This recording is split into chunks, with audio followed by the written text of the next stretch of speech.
గరుడిని వాహనంగా, గజేంద్రుడి రక్షకుడుగా, వానర సేవిత మరియు సముద్రంపై వంతెన కట్టించిన గోవిందుడుగా ఈ తిరుపతి కొండపై అలంకరించబడ్డాడు.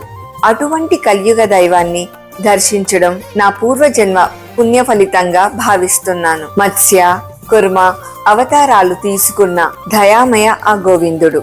మధు అనే రాక్షసుడిని సంహరించిన పరాక్రమి ఆ గోవిందుడు.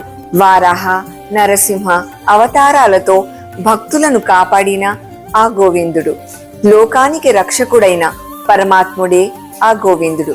కావున దైవ నామస్మరణ చేస్తూ ఉండాలి. వామన అవతారం, పరశురామ అవతారం, వారాహ అవతారం తీసుకున్న ఆ గోవిందుడు ఇప్పుడు సాక్షాత్తు శ్రీ వెంకటేశ్వరునిగా వెంకటాచలంలో నివసిస్తూ భక్తులకు అభయహస్తం అందిస్తున్నాడు. ఆయన అభయహస్తంతో ఇచ్చే ఆశీర్వాదాలను పొందడం ఈ ప్రపంచంలోకెల్లా గొప్ప వరం. ఆ దైవ కృపను పొందడం కంటే ఈ లోకంలో మరేది పెద్దది కాదు.